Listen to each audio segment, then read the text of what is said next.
Yo, yo, yo, yo, yo, yo, yo. Yo, yo. What's good with it? It's the homie Matt, music, art, culture, knowledge. Each one, teach one, peace and love. Reporting live from the Dogon. It's the homie Mac, man. Like, share, comment, subscribe. Thumbs up, give me the likes. Thumbs up, give me the likes. Tap in, tap in, tap in. So this will be an album review. I will be reviewing G and X by Kendrick Lamar. So much I want to say about this project. This is his first album release on PG Lang program language. His imprint since his departure from TDE / Aftermath Entertainment. 12 tracks.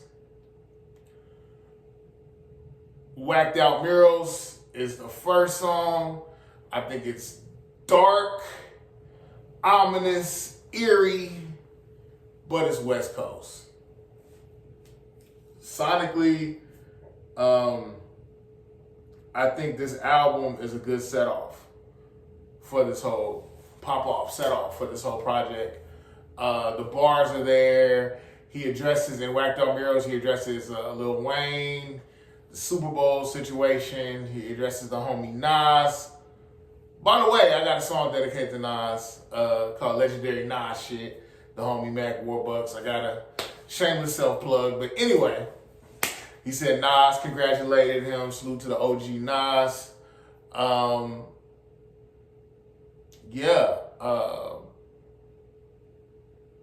I like this album a lot. Initially, because see, with Kendrick's music, you got to sit with it. Because you're going to miss something. Not even because you're not able to perceive it. It's just a lot of his stuff is multifaceted, multi-layered. You know, you may miss it the first time. It's like a book. This is the first album that I'm reviewing that I feel like I'm doing a book review for it. And one of the things sometimes I say when I do my book reviews is that there's so much in it. It's so multi-layered. I'm going to try to do this review justice. So that's how I feel about this album, G and X. I'm going to try to do this album justice. Good album. Again, 12 tracks. G and X is actually a Grand National, a Buick Coupe that was released in 87. If I'm not mistaken, Kendrick Lamar was born in 1987. He referenced how his father had a G and X. And when he picked him up from the hospital, when they left the hospital when he was born, they were riding in the G and X and they were bumping Big Daddy Kane. I believe he acknowledged that in section 80. But yeah, so he's paying homage to one of the greatest cars ever. I like, again, 12 tracks. I don't really have much of anything to complain about. I'll go through the tracks. Whacked Out Murals, produced by Soundwave. The most consistent producer on here is Soundwave, but there are a lot of producers getting production credit on this project. It's not just like one producer. It's one and other people. And actually, let's see, Kendrick Lamar gets production credit on this album. On the song Squabble Up. What else? And Squabble Up is actually one of my favorite songs. Squabble Up was the intro song on the They Not Like Us video. Squabble Up was dope. This album, it gives me like a hyphy vibe. Kendrick, Soundwave was one of the in-house producers at TDE. Kendrick never really rocked with a lot of mainstream, super popular, hot producers. He always had a sound that was unique and intrinsic to him and his skill set. But yeah, Luther. I like Luther featuring SZA. Kamasi Washington has production credit as well as M-Tech. Rose Leela. Soundwave again. Bridgeway. Antonoff. I'll be here all day. A lot of people. Again, there's no one sole producer. There's a lot of producers on these tracks. Luther was dope. Harmonizing. It's a harmonizing duet with SZA. Man at the Garden. They really flipped. All I need is one mic. One mic by the homie Nas on Man at the Garden. Man at the Garden is dope. Hey Now, I thought was dope. Mustard actually gets production credit on that as well. And Soundwave and the homie Antonoff. Excuse me if I'm not pronouncing your name right. I liked Hey Now, featuring Dodie 6. I liked Reincarnated, produced by Soundwave, Antonoff, Lamar, M-Tech, and Noah Eller. Reincarnated flips the same song as Made Niggas by Tupac. The song is very creative. Honestly, conceptually, a lot of these songs are very deep. And they're very loaded. Reincarnated, the first verse is about Jackie Wilson. Second verse is about Billie Holiday. Third verse is like a conversation between God and Kendrick and him reflecting on his father and just his upbringing and just how through generations, like reincarnated in the sense of there's always, man, I feel like I gotta leave this song alone because it's very layered. But no, the concept is dope. How he shows up as Kendrick Lamar. No, Kendrick Lamar. He shows up as Jackie Wilson. Then he shows up as Billie Holiday. Then again, the dialogue between him, God, and him reflecting on his father and his talent and his gift. And through each lifespan, Jackie Wilson, Billie Holiday, there's a lesson learned. And he's reincarnated. He's coming back as Kendrick Lamar. And he's reflecting on the things he's done, his skill sets, the mistakes of his elder statesmen, the people that came before him. Dope concept. R.I.P. Tupac.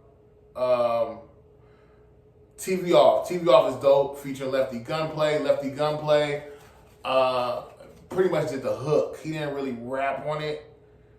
TV Off is dope. Dodger Blue is one of my favorite songs. Featuring Wally the Sensei, Roddy Ricch, and Siete 7X. Peekaboo, another dope song featuring AZ Chike. Heart Part 6, one of my favorite. Heart Part 6 is a song I'm really feeling it. He pretty much gives on this song, he gives his whole breakdown on being on TDE, his ascension, why he left TDE, how it's still love. It's just now I have to venture off and do me. It's still peace. It's still peace. Still love and reverence. But I need to set up shop on my own. But we can still collaborate. The love is not gone. I'm branching off and doing me. I like the Heart Part 6 a lot. He talks about J-Rock, the whole Black Hippie. I used to always be like, damn, why they ain't never released a Black Hippie album? But yeah, Black Hippie was dope. I mean, Black Hippie is dope. But the Heart Part 6, he acknowledges the situation with Black Hippie. Honestly, I don't have anything negative to say about this album. I don't have anything negative to say about this album. Sonically, he pushes the limit. Conceptually, he pushes the limit. There's a lot of conceptual writing. There's a lot of creativity on this album. I like the song G&X featuring Hitta J3, Young Threat, Peso, produced again by Soundwave, Antonoff, Kenny and Billy, Rascal, and Maxi. And Hitta J3 is somebody that y'all need to stay in tune with, stay tapped in with. Gloria, produced by Soundwave, Antonoff, and Dietz. Conceptual song. I feel like he's talking about his evolution of his penmanship and his creativity and how it kept him centered and how he evolved and developed humanistically and as well as an artist through his art, if that makes sense. Again, I think this is a great album. 12 tracks. I personally feel like you can play this all the way through. My personal favorite songs are Whacked Out Murals, Squabble Up, Man at the Garden, Reincarnated, and Dodger Blue, as well as the Heart Part 6. But damn, that's like down there like 70% of the album I just mentioned. But yeah, but if I had to pick my favorite two, it would be Heart Part 6. I can't just pick two, I'm sorry. 3. If I had to pick 3, it would be Heart Part 6, Dodger Blue, and Whacked Out Murals. The thing is, we know about there's a street gang in Compton known as the Tortilla Flats, predominantly Latino gang. They whacked out Kendrick's mural. And I know notoriously Tortilla Flats are known for being anti-black, being very racist. This is just from conversations I've had with people from Compton. And they mentioned the significance, like, you know, that it was very disrespectful. But what I did like was I wondered if the police had did it at first, but what I did like was how there were Latino podcasters that acknowledged, like, yo, that was fucked up. Why y'all do that? It didn't get out of hand. It didn't turn into some race war type stuff. Yeah, so, but I'm just giving context to Whacked Out Murals. Shout out to Dayra Barrera. I think in some way, and I could be reaching, I could be Stretch Armstronging it. I think he had Dayra Barrera. He had her singing. I think she's a Mexican woman. I guess as a peace offering. Like, let's not make this into some racial stuff. Like, and then, like, we're all indigenous. But that's a whole nother conversation. But he did mention being indigenous on the song Whacked Out Murals, I believe. Out of 10, I give this album 8.5. I think it's going to age well. It doesn't sound like anything else sonically, production-wise. The content is there. The creativity is there. The conceptual writing is there. Like, you can dance. I'm not, as you can tell, I'm not really much of a dancer. But you can dance. This album makes you move. The production is there. Some people may need, I feel like this is an album some people are going to have to catch up with. You may not like it now, may not like it 3 years from now, but you're going to like it at some point. GNX, I think it's a great pop-off for the PG Lang imprint collective. I liked it. The production was there. I can let this ride out. That you have, again, like I know y'all may be thinking, oh man, you're just doing too much on your praises of Kendrick. No, like I legitimately don't see a lot of fault with this album. The production is there. Again, the conceptual creative writing is there. You can dance to it. There's harmony. There's harmonizing. There's singing. And there's some, just nothing that's like, there's thought-provoking material, but at the same time, you're not sitting in a classroom, a college classroom, and being instructed. It's not too uptight, but there are elements, things you can learn from it, especially when it comes to psychology and human interaction. But yeah, that's my piece. It's my 2 cents on GNX. Great album. I'm really excited to see what Kendrick does with PG Lang, what he does with the people who are featured on this album. Yeah, again, 8.5 out of 10. I think this album will age well. It's truly West Coast. I know some people may not vibe with West Coast production, with West Coast style of production. But no, I like it. Hold up 1 second. Hey now, and one thing that's becoming popular online is mustard. Kendrick said that on Hey Now. Mustard was on the production on Hey Now. I know I sound like a broken record at this point, but no, I don't see a lot of fault in this album. I can understand how somebody's just like, yo, I just don't like West Coast production. I don't like that whole sound. I don't like that. And I get it. If you don't rock with it, you just don't rock with it. But in general, I think this album is very unique. It doesn't sound like anything else. I appreciate this piece of art. And again, I think it will age well through the annals of not only hip hop history, but music history. I take that back. I guess the only thing I would say, and I don't even know if this is negative. I've heard a lot of people say, well, this album is very unique in its sound, and it is. But it's very hyphy influenced. Hey Now is hyphy influenced. Squabble Up is hyphy influenced. I would even say TV Off to a certain extent. And Peekaboo.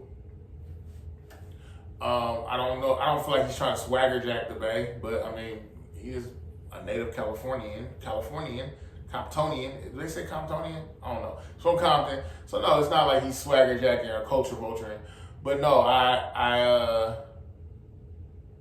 why did I even say that? I guess I'm saying like the sound is new, but it has relics of the past, and it doesn't sound like anything contemporary. So yeah, thumbs up, give me the likes, thumbs up, give me the likes, like, share, comment, subscribe to the YouTube channel 82 Kings. GNX. I want to listen to this album in a GNX. Bars or something like that. I'm being silly. But again, thumbs up, give me the likes, thumbs up, give me the likes. Once more, 8.5 out of 10. I like this album. I think the replay value is there. Checks off a lot of boxes. Sit with it. Let it marinate. Because, you know, a lot of people got to catch up with Kendrick. It just is what it is. Signing out from the Dogon. It's the homie Mac, man. Each one teach one. Peace and love.